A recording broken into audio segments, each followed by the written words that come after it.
Normalmente, quando se fala em psicólogos, a gente logo pensa no atendimento em clínicas, hospitais. Mas tem uma área em que os psicólogos atuam bastante, que é a dos recursos humanos. Para falar com a gente sobre esse trabalho, nós convidamos a psicóloga Marcela Macedo. Tudo bem, Marcela? Tudo bem, obrigada pelo convite. A gente que agradece. Marcela, o pessoal às vezes fala assim, nossa, eu tenho que passar por uma entrevista com um psicólogo. As pessoas acham que vai ser analisado, muita coisa. O que normalmente o psicólogo observa nessas pessoas? Até para quebrar um pouco esse mito, né? Não, realmente esse medo ele é bem verdadeiro, né? Mas assim, numa entrevista, principalmente aqui no RH da Unicesumar, nós tentamos deixar o candidato mais à vontade possível, né? Então, nesse primeiro momento, nós tentamos assim avaliar todas as competências comportamentais mesmo, que realmente para a gente hoje no mercado de trabalho é o que mais está valendo a pena. Porque hoje, quando a gente pensa de um profissional, a parte técnica é mais fácil de ensinar. Pode ser aprendido facilmente, né? Exatamente. Então, nós buscamos geralmente um perfil que seja bem assíduo, né? Um colaborador que consiga trabalhar em equipe, um colaborador que ele possa se desenvolver de formas práticas. Então, se ele for multidisciplinar, para a gente é muita vantagem. Então, são características que a Unicesumar hoje e o RH por completo vem buscando nos candidatos, né? Essa coisa de saber conviver, trabalhar em equipe, tem pesquisas, inclusive, que apontam que é mais importante do que a competência exata para aquela função, né? Exatamente, que é como a gente estava falando, a parte técnica realmente é muito mais fácil de ser aprendida. Então, para a gente, um colaborador que ele tem um bom desenvolvimento numa equipe, que ele consegue se desenvolver, trabalhar, se é aquele colaborador que ele consegue não só aprender, mas também transmitir os conhecimentos dele, para a gente é muito mais favorável.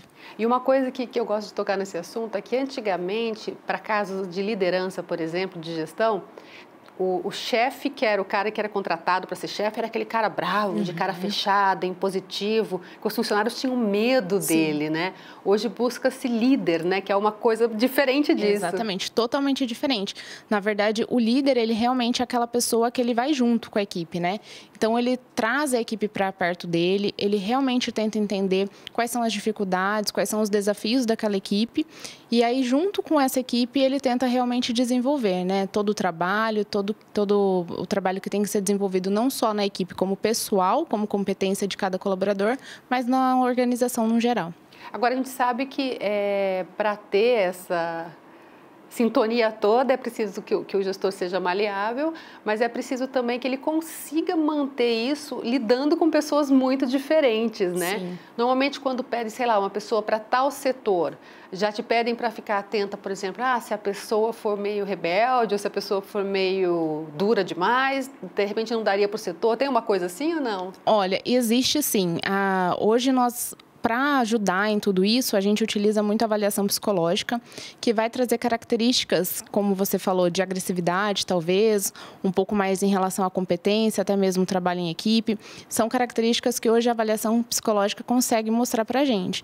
Então, nós nos respaldamos nesses testes, né, para poder dar esse parecer final para o gestor, para ver se realmente esse candidato ele está apto para assumir a função dentro do setor para qual ele está pretendendo entrar. E são testes escritos, é isso? São testes, na verdade temos vários, né? A psicologia tem uma gama enorme de testes aí, mas hoje nós utilizamos 2 aqui com muita frequência, que são testes de personalidade. E eles conseguem sim, é uma bateria, né, fatorial.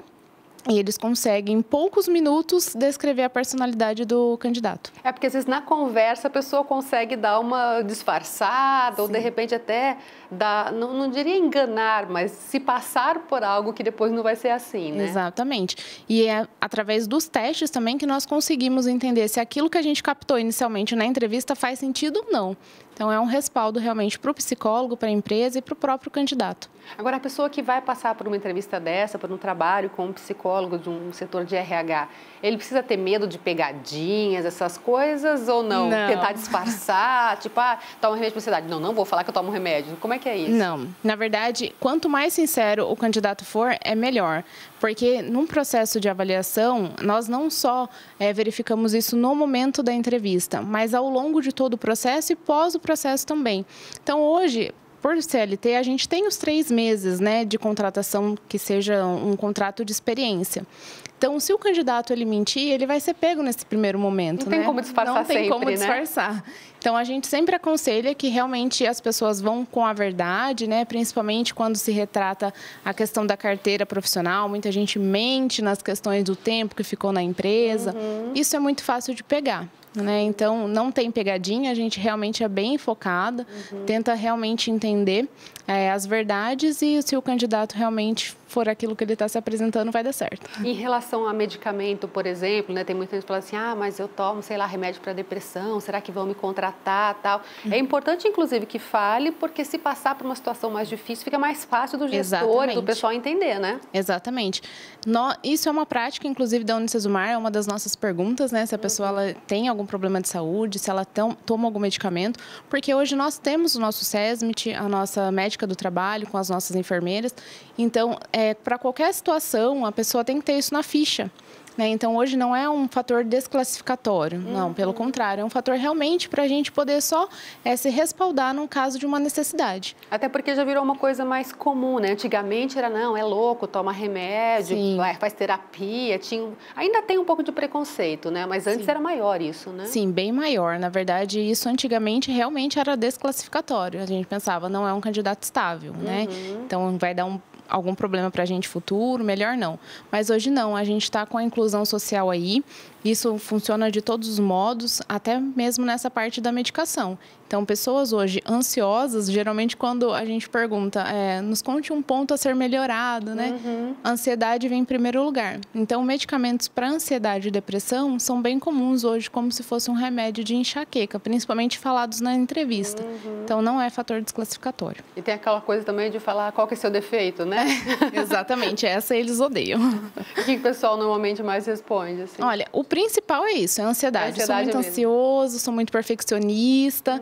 Geralmente são pontos que a gente pode entender como positivos ou negativos, né? Depende da situação. A gente sempre fala, na verdade, não são defeitos, são pontos a serem desenvolvidos. Até porque tudo pode ser melhorado, exatamente. Né? Tem até o finzinho da vida para resolver com isso certeza. E melhorar, né? E tem o apoio todo também para quem precisar, né? Sim, inclusive na Unicesumar nós temos a questão do treinamento e desenvolvimento, né? Que está aí para isso. Então, hoje a área da qual eu trabalho é recrutamento e seleção, mas nós estamos bem ao lado ali do TID e eles cumprem esse papel na instituição de desenvolver o colaborador. Que é uma ajuda e tanto, Com né? certeza. Legal. Então, o pessoal não precisa ter medo da entrevista de emprego. Não precisa. Pode vir tranquilo, que tá tudo certo. Tá certo. Muito obrigada, Eu que agradeço. pelas informações.